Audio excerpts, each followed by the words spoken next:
सखी सावली काव्यांजली।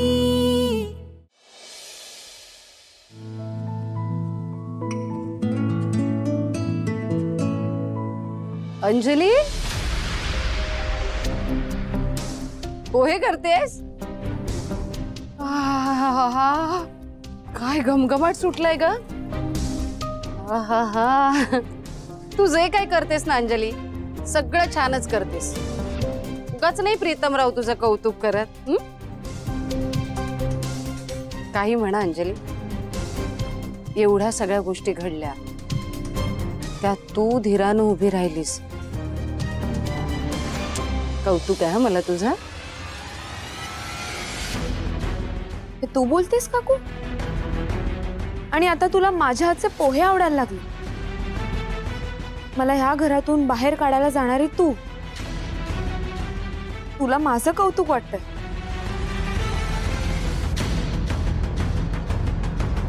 अंजली ऐक ना ग, चुकलं माझं, माफ कर ना।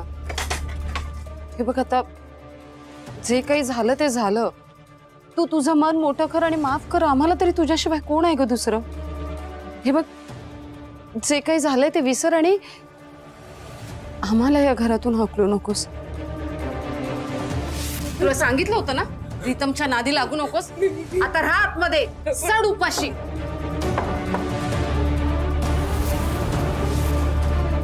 काकू, तुम्ही जे काही वागलायत ना, त्या बदल्यात तुम्हाला घरातून बाहेर काढणं खरं तर ही शिक्षा खूप कमी आहे ग। पण मी तुमच्यासारखं वागणार नाही, कारण मग तुमच्यात आणि माझ्यात काही फरकच उरणार। तरी एक स्पष्टपणे सांग, तुम्हाला जर या घरात राहायचं असेल तर ह्या घराच्या सगळ्या विषयांमधून लांब राहायचं। खरं तर तुमचा काहीच संबंध नाही आहे या घरात। पाहुण्या म्हणून आलात ना, मग पाहुण्या म्हणूनच राहा।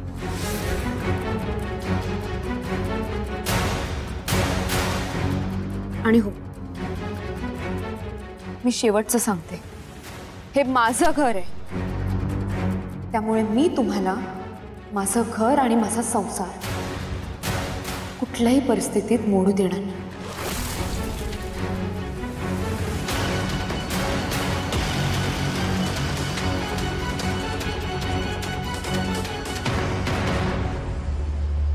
कालपर्यंत ह्या घरात ही परकी म्हणून राहत होती, आज लगेच मालकीण झाली आणि धमक्या देते मला। थांब, माझे हे वाईट दिवस सरू दे, बघतेस तुला। मधल्या काळात सगळ्या गोष्टी अंजलीने एकटीने सहन केल्या। मी टूरवर होतो, आल्यानंतर मला सगळं समजलं, खूप वाईट वाटलं। खूप त्रास होतोय मला बाबा। आपल्याच घरात हे सगळं सुरू असूनही मला काहीच कळलं नाही। मी अंजलीची काहीच मदत करू शकलो नाही तेव्हा। पण बेटा, तुझी मेमरी परत आली, तू अंजलीला आपल्या घरात परत घेऊन आलास, हे खूप छान केलंस। I am proud of you. चला, नाश्ता तयार आहे। या 100 वर्ष आयुष्य आहे तुला। आता आम्ही तुझ्याबद्दलच बोलत होतो। खूप मोठ्या मनाची आहे समजी, आणि खूप सहनशील पण। तुझ्या जागी एखादी दुसरी मुलगी असती तर। डॅड, आता जे झालं ते जाऊ द्या। हे एक वाईट स्वप्न होतं हे समजून विसरून जावंच। आता मावशींचं मन कसं जिंकता येईल हे आपण बघू। त्याआधी तिला तिच्या चुकीची जाणीव असणंही गरजेचं आहे। चूक नाही प्रीत, गैरसमज येतो त्यांच्या मनात। तुला काहीतरी होईल ही भीती बसली आहे त्यांच्या मनात, आणि ती भीती कशी घालवता येईल हे आता बघायला हवं। मला सांग, आपल्या दोघांच्या एकत्र येण्याने तुझ्या जीवाला काहीतरी धोका आहे असं वाटतंय का तुला? कोच नाही अंजली, आमच्या मनात काहीच नाही। तो ज्योतिषी जे काही बोललाय ना हे तिच्या मनात बसलंय. हो डॅड, आणि हा समज कसा चुकीचा आहे हे आपल्याला मावशींना पटवून द्यायला हवं. त्यासाठी त्यांचं मन कसं जिंकून देत आहे हे बघूयात प्रीतम. खूप पॉझिटिव्ह विचार करतेस अंजली. बरं, माझा नाश्ता झालाय, तुम्ही दोघं करून घ्या, मी आलोच.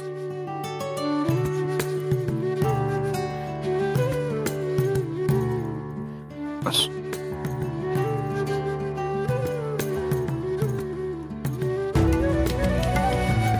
तू खरंच खूप कमाल आहेस अंजली. इतकं सगळं होऊनही तू इतकी पॉझिटिव्ह कशी काय आहेस? आई किती वाईट वागली तुझ्याशी, तरी सुद्धा तू फक्त चांगला विचार करतेस तिचा. तू माझी बायको आहेस ना, खूप लकी आहे. मध्ये जे काही तुझ्यासोबत झालं तेव्हा मी तुझ्यासोबत नव्हतो तुझी साथ द्या, त्यासाठी I am really sorry. Pritam, तू काय सॉरी म्हणतोयस? तुला काहीच आठवत नव्हतं, तू तरी काय करणार होतास? आणि मी म्हटलं ना, आपण जुनं सगळं विसरून जाऊया आणि आपण जे ठरवलंय त्यासाठी आज आत्तापासून प्रयत्न सुरू करूया.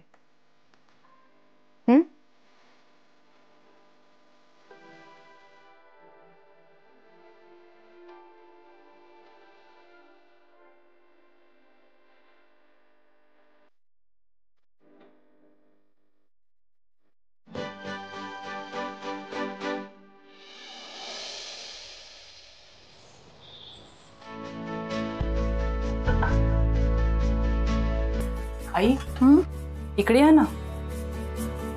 काय? ते बघा.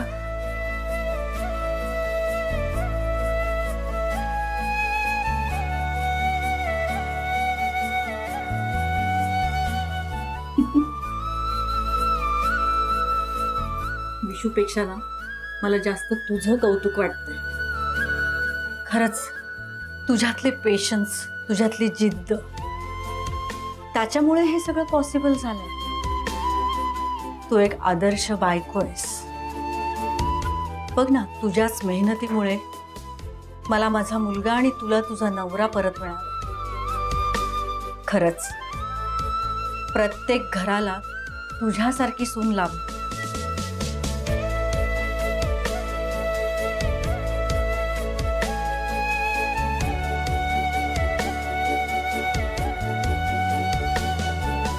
काव्या, हा, अगं फ्रीज साफ करायला आलाय, उद्या करून घे बरं.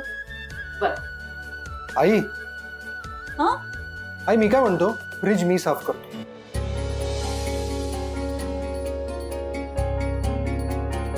अगं उद्या सुट्टीच आहे ना मला, म्हटलं तुम्हा दोघींनाही मदत होईल. चालेल? बर. ओके.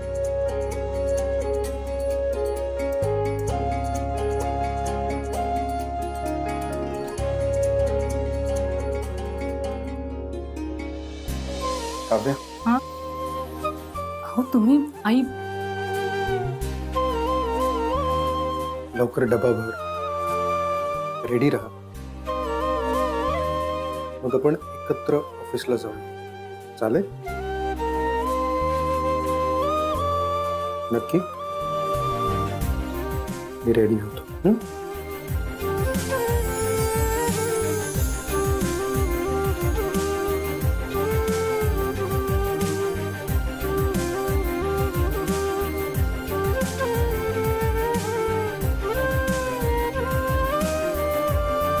काव्या, मी काय म्हणत होते, अगं ते फ्रीज मधलं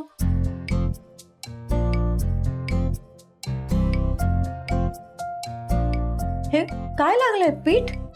कसं पीठ?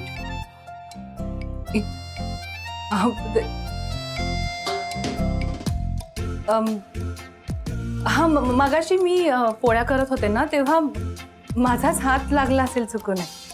हो, बरोबर.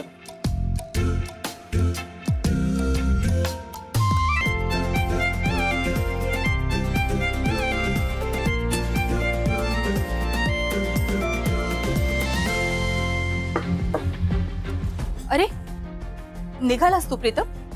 हे काय तू टिफिन नाही घेतलास? मी आणून दे. अंजली, प्रीतम, संध्याकाळी लवकर येशील ना स्टुडिओ मधून? अंजली. प्रीतम, मी तुझ्याशी बोलतेय. असं का वागतोयस तू? अंजली अगं कुठे आहेस? ये ना लवकर. काय डब्यात कसली भाजी? सगळं तुझ्या आवडीचंच आहे. हे घे, संध्याकाळी लवकर घरी ये. हो, आणि थँक्यू. प्रीतम, अरे असा का वागतोयस तू? का बोलत नाहीयेस माझ्याशी? एवढा का रागवलायस माझ्यावर? बोल ना माझ्याशी. अंजली, यांना सांगा मला यांच्याशी बोलण्यात काहीही इंटरेस्ट नाही. तोवर ह्या तुझी माफी मागणार नाही, तुला मनापासून स्वीकारणार नाही, तोवर मी यांच्याशी बोलेन अशी अपेक्षा यांनी ठेवू नये. अरे एवढी मोठी शिक्षा करण्या एवढं काय केलंय मी? यांना सांगा शिक्षा मी स्वतःला देतोय, मला तितकाच त्रास होतोय. प्रीतम, हे सगळं मी तुझ्यासाठी केलं ना. माझ्यासाठी कळतंय का? यांना विचारा काय माझ्यासाठी केला. बायको आहेस ना तू माझी. माझ्याच बायकोला माझ्यापासून दूर ठेवलंय. तुझा काहीही दोष नसताना तू तर हे घर जोडण्याचा प्रयत्न केलास, सगळ्यांना आनंदी ठेवण्याचा प्रयत्न केलास, आणि यांनी काय केलं? आपल्यामध्येच दुरावा आणला. लहानपणीच तुझी आई गेली. आपलं लग्न झाल्यावर या घरात तुला एका आईचं प्रेम मिळायला हवं होतं. ते तर दूरची गोष्ट. नुसता त्रास भोगलास तू, वाईट वागणूक मिळाली, बाकी काही नाही. माझा आनंद, माझं सुख सगळं तुझ्यात आहे अंजली. मनापासून प्रेम करतो मी तुझ्यावर, आणि इतकी साधी गोष्ट माझ्याच आईला कळू नये. कळत होतं पण एनिवे, काम आहे, निघतो. आणि हो, मी घरी लवकर परत येईन तुझ्यासाठी. See you.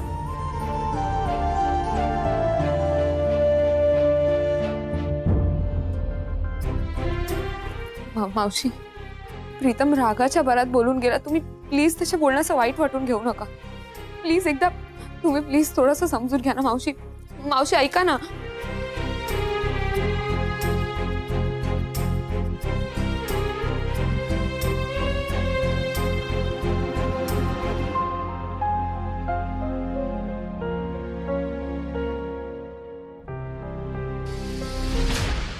अक्काई, मावशींचं मन जिंकण्याचं चॅलेंज घेतलंय. मला सगळं घर तर सांभाळायचंच आहे, पण मावशींना आपलंसं करणं हे माझ्यासाठी जास्त महत्वाचं आहे. हो लाडू, करशील तू. बरोबर आहे तुझं. मावशींनी प्रीतमला जन्म दिलाय, त्याला वाढवलंय, त्याच्यावर खूप मनापासून प्रेम केलंय. खरं तर माझ्यापेक्षा जास्त त्यांचा प्रीतमवर अधिकार आहे. एकदा का त्यांच्या मनातला माझ्याबद्दलचा राग निघून गेला ना, की आमचं घर पुन्हा एकत्र येईल. त्यासाठीच माझे प्रयत्न सुरू आहेत अक्काई. नको काळजी करूस लाडू, सगळं व्यवस्थित होणार आहे. करशील तू, खात्री आहे मला. देवाच्या कृपेने आपल्या दोघींचे संसार छान मार्गी लागले. आता यापुढेही असं छान घडत राहू. बाकी सगळं व्यवस्थित झालंय लाडू, पण एक गोष्ट बाकी आहे. पण त्यासाठी मला तुझ्या मदतीची गरज आहे. तू करशील ना मदत? आहेस ना माझ्या बरोबर? हे काय विचारणं झालं का अक्काई? मी तुझ्यासोबत नेहमी आहे. तू म्हणशील तेव्हा, म्हणशील तिथे यायला तयार आहे. ठीक आहे, काय करायचंय ते लवकरच कळवते मी. ठेव. बाय.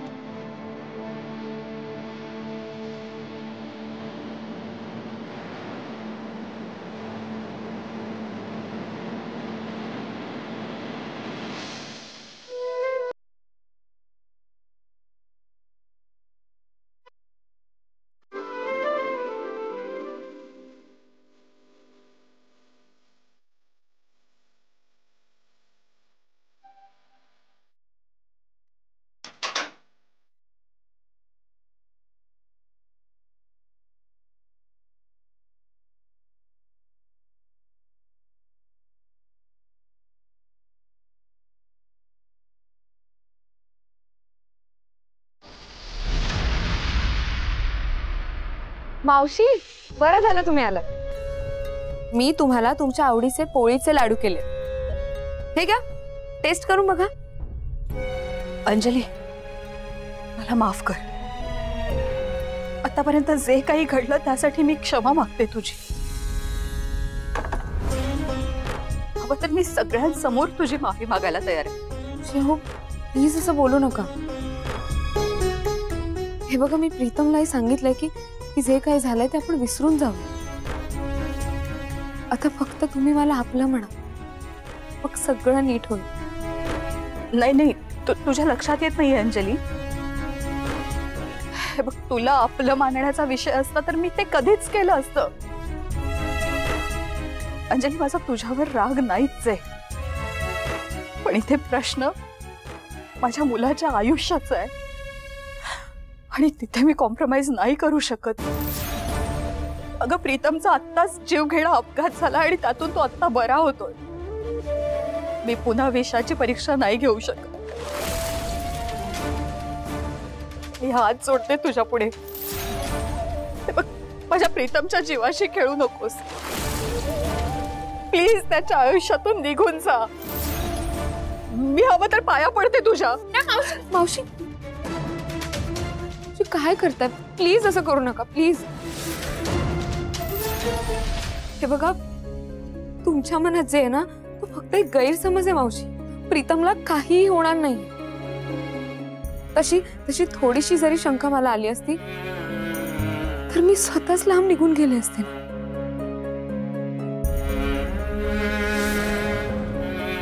मला माझं सौभाग्य नको आहे का? मला त्याची काळजी नाही आहे. मावशी, विश्वास ठेवा माझ्या, त्याला काही होणार नाही.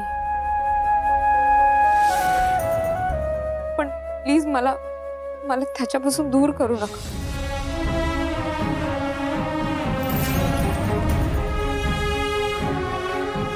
मधुराताई, काय ऐकताय तुम्ही हिचं?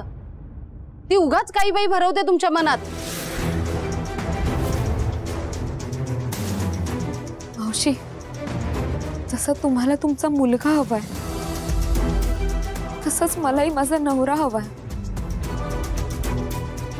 मला मान्य आहे तो आता तुमच्यावर रागवलाय, पण तुम्ही त्याच्याशी प्रेमाने बोललात ना, तर तो सगळा राग विसरून तुमच्याशी पुन्हा पहिल्यासारखं वागायला लागेल.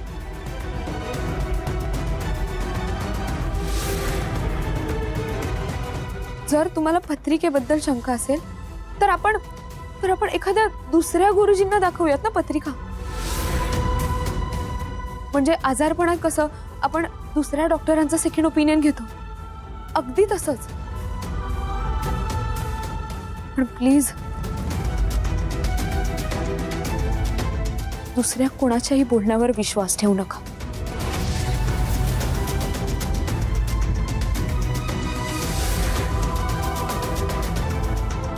मी आलेच.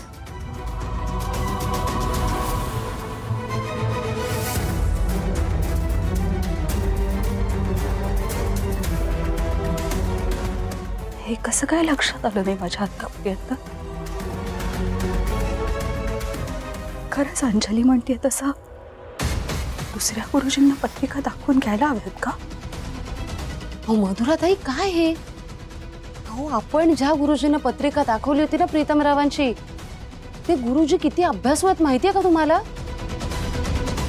अहो, आतापर्यंत कितीतरी लोकांचं भविष्य त्यांनी तंतोतंत खरं सांगितलंय आणि ते 100% खरंही ठरलंय. आणि ही शंका घेते त्यांच्यावर. ते काही नाही, तुम्ही हिच्या बोलण्याकडे अजिबात लक्ष देऊ नका. आणि मला सांगा, कुठल्याही गुरुजींना पत्रिका दाखवली तरी प्रीतमरावांचं भाग्य थोडीच बदलणार आहे, नाही ना? अहो, त्या अंजलीला या घरातून जायचं नाहीये म्हणून ही सगळी नाटकं आहेत. म्हणून तुमच्या मनात काही बाई भरवते ती. अजिबात ऐकू नका तिचं. मी काय करायचं आणि काय नाही हे तुम्ही मला सांगायची गरज नाही. आणि सारखी कानाशी येऊन गुणगुण करत जाऊ नका. या घरात राहायचं असेल तर नीट राहा.